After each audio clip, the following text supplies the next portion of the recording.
저희 교회가 세워진 지 3년이 지났고 지나가 보니 또 많은 일들이 있었어요. 그 가운데 하나님이 교회를 지금까지 인도해 주셨는데 하나님의 교회가 이 땅에 참 많습니다.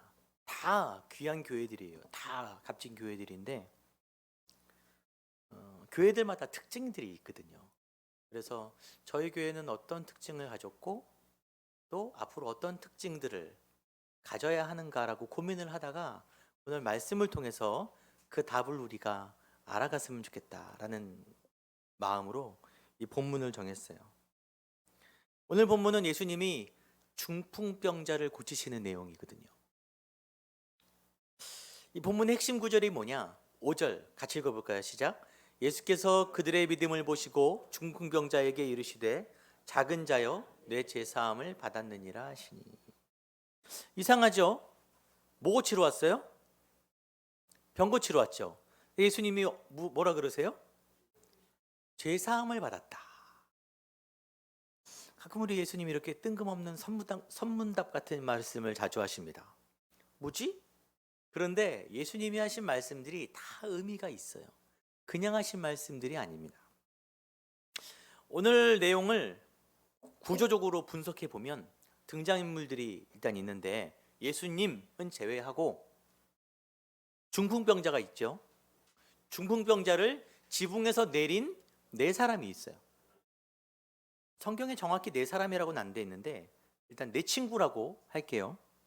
그리고 그 집에 있었던 수많은 사람들이 있습니다. 이 사람들이 다 한 집에, 예수님이 계신 집에 모여들어서 생긴 일이에요. 이 집을 교회 모형이라고 봐도 무방할 것 같아요. 오늘 해석을 하면서 한 사건이 있었는데 거기서 예수님이 가버나움의 한 집에 머물러 계신다는 소문을 듣고 사람들이 구름처럼 몰려드는 거예요. 예수님 한 번 움직이면 몇만 단위로 사람들이 따라다녔거든요.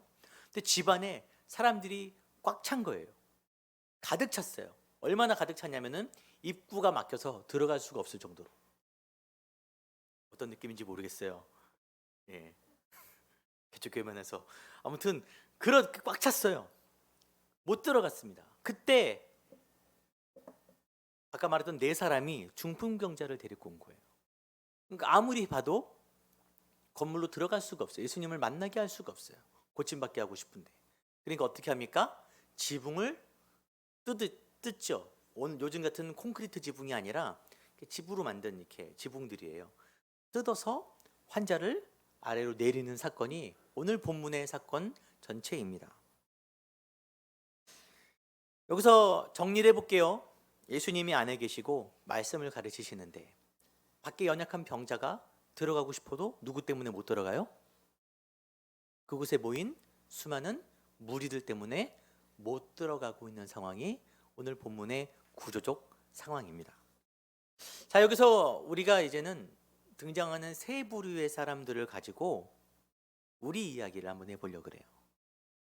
이게 다 우리일 수도 있고 한둘만 우리일 수도 있고 한번 이야기를 해보고자 합니다. 첫 번째는 중풍병자 얘기를 해볼 텐데, 당시 질병이 유대인들 머릿속에 어떻게 인식되냐, 요한복음 9장 2절에 아주 그 사람들의 말이 적나라하게 드러난 대화가 있어요. 이 사람이 맹인으로 난 것이 누구의 죄로 인함이니까.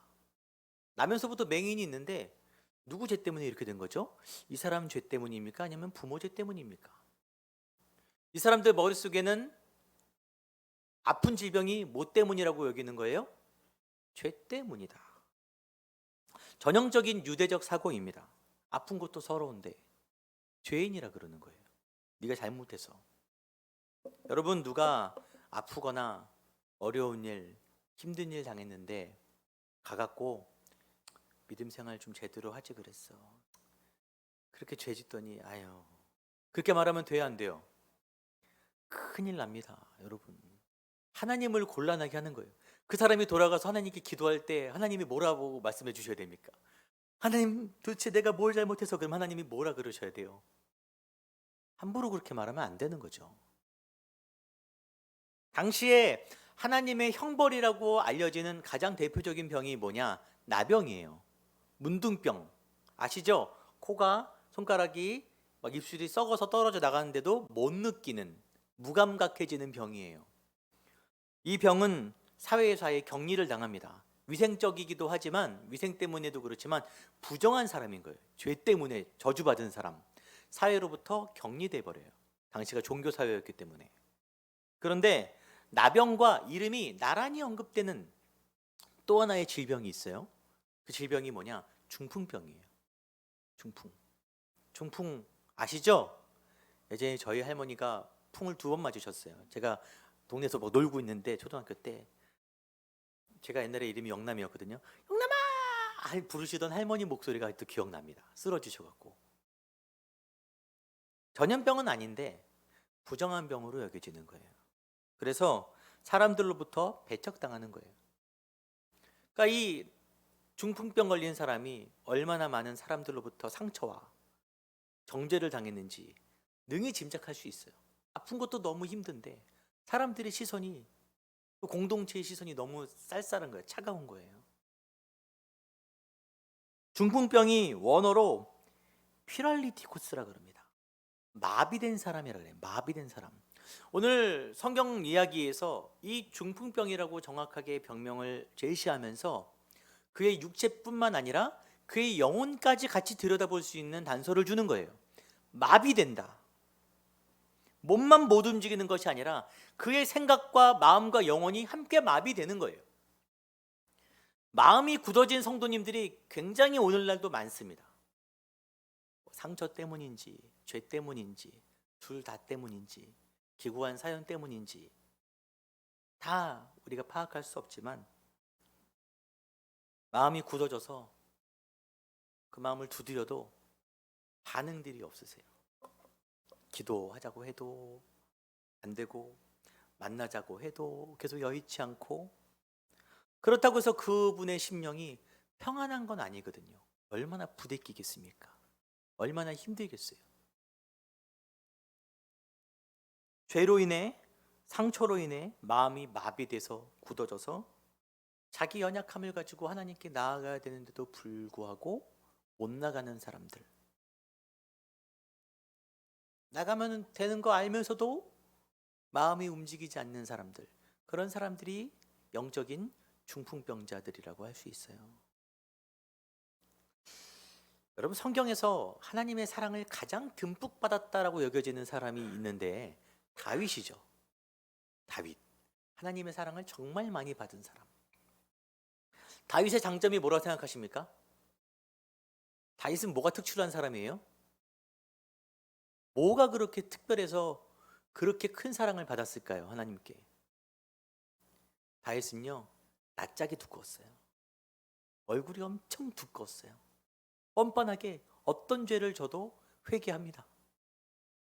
남의 아내를 빼앗고 남의 아내를 통해서 임신된 것을 감추기 위해서 남편을 죽이죠. 아니, 이런 짓을 해놓고 회개를 하는 게 말이 돼요? 회개가 쉽게 나옵니까? 다윗은 해요. 눈물로. 저 같으면 회개도 못하고 한 10년, 20년 끙끙 앓을 텐데 다윗은 합니다. 근데 하나님이 다윗을 그래서 이뻐하세요. 여러분 오해하지 마시고 들으세요. 하나님은 성도들이 죄 짓는다고 크게 뭐라 하시는 분이 아니라고 생각합니다.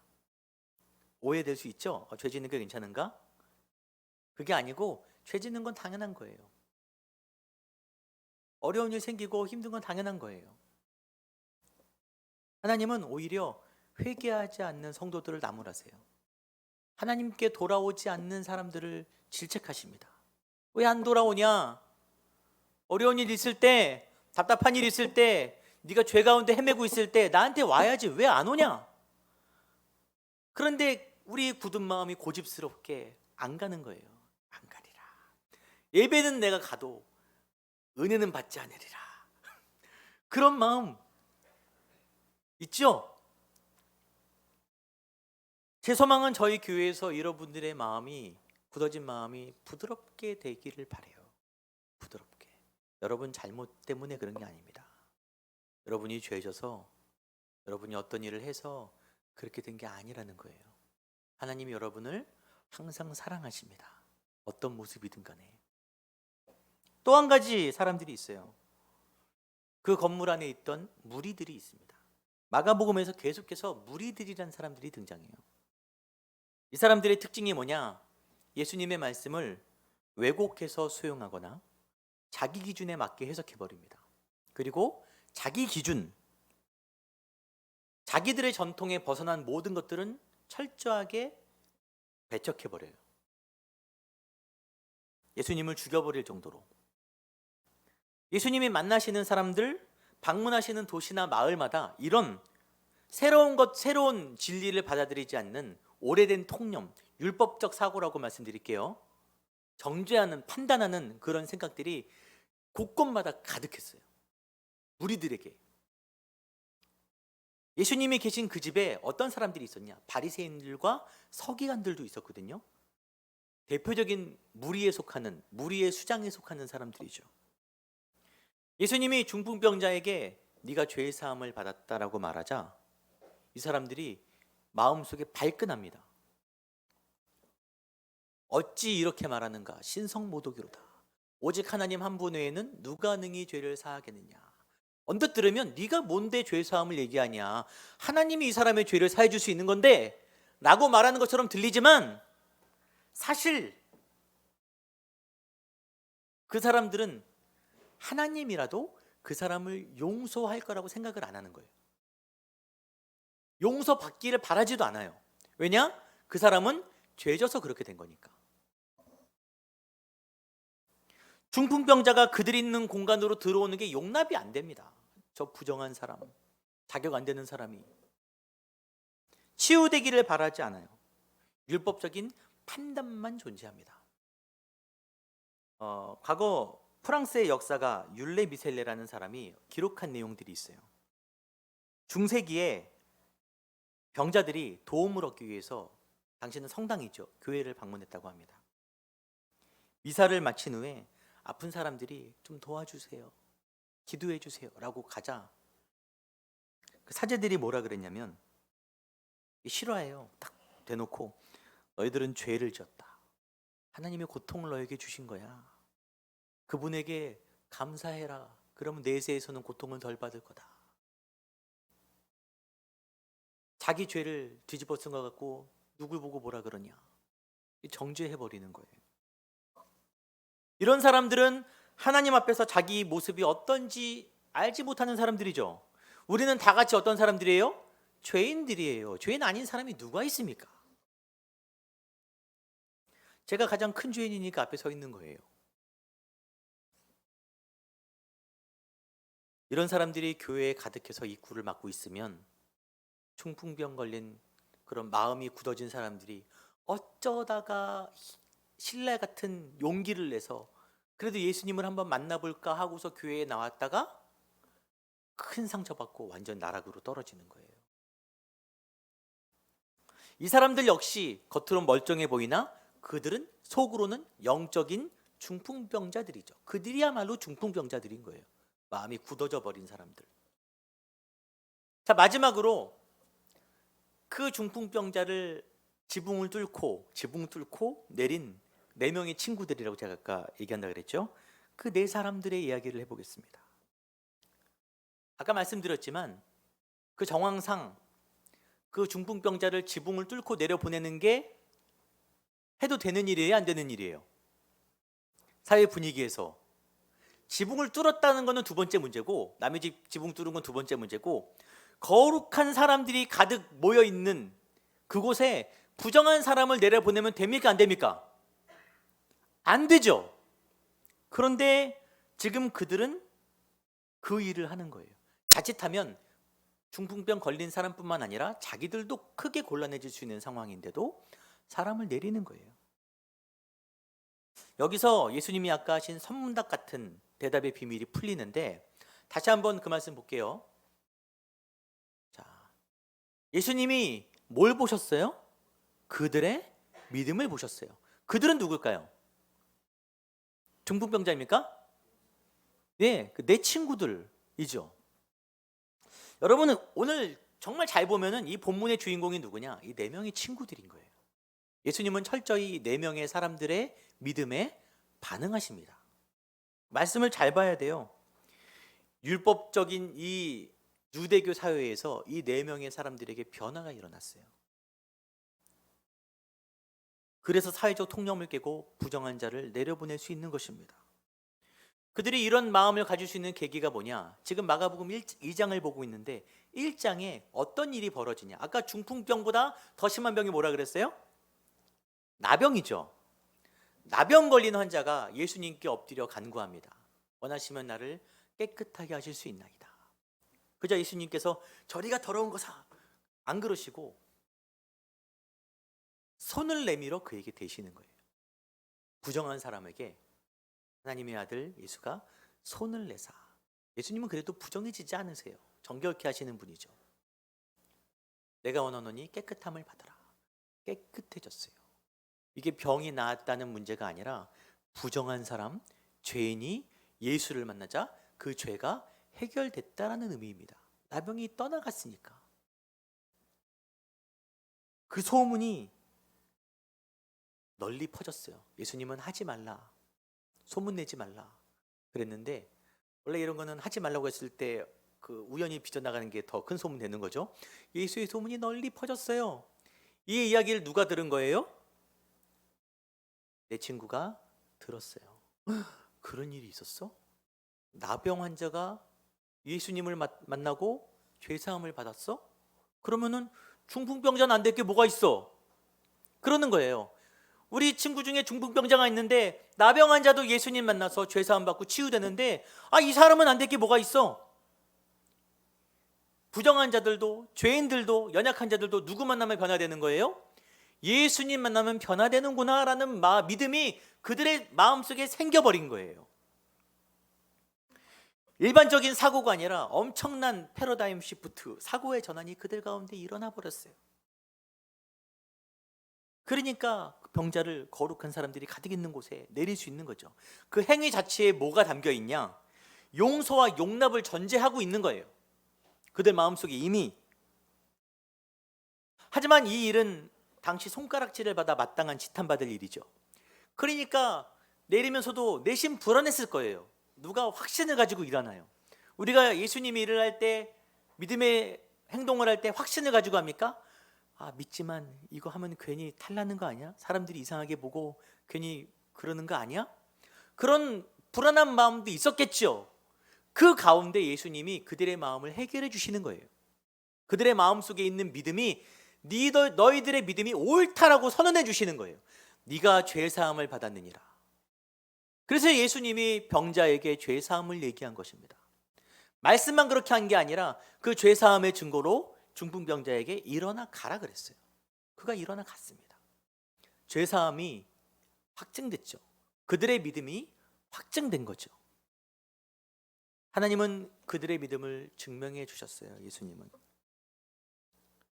저는 우리 교회가 이 내 친구와 같은 믿음을 가지기를 원합니다. 교회는 연약한 자들이 오는 거예요. 부정한 자들이 오는 겁니다. 그래서 저희도 이렇게 교회에 나와 있는 것 아니겠습니까? 이런 교회가 되기 위해서는 날마다 깨져야 돼요. 이 사람들의 생각이 바뀌었던 것처럼 계속 우리의 생각이 누구처럼 바뀌어야 돼요?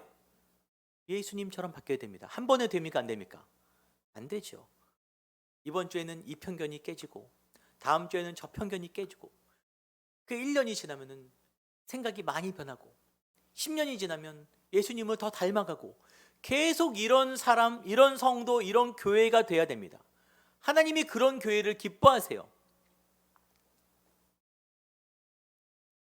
그래서 저희 교회가 멈추지 않고 계속 새로운 전환이 일어나는 교회, 영적으로 낡은 굳어진 지붕들을 계속해서 뜯어내는 교회, 그런 교회가 되길 바라고, 우리가 이런 소망을 가지고 일하려고 할 때 하나님이 우리의 믿음을 확증시켜 주실 거예요. 이 네 사람의 믿음을 증명해 주신 것처럼. 어떻게 확증시켜 주시냐? 우리의 굳어진 마음들이 먼저 풀어지고 굳어진 영혼들이 우리 교회에 와서 회복되는 역사를 보게 되리라 믿습니다. 그게 교회의 존재 이유고 우리가 추구해야 될 바라고 생각합니다. 우리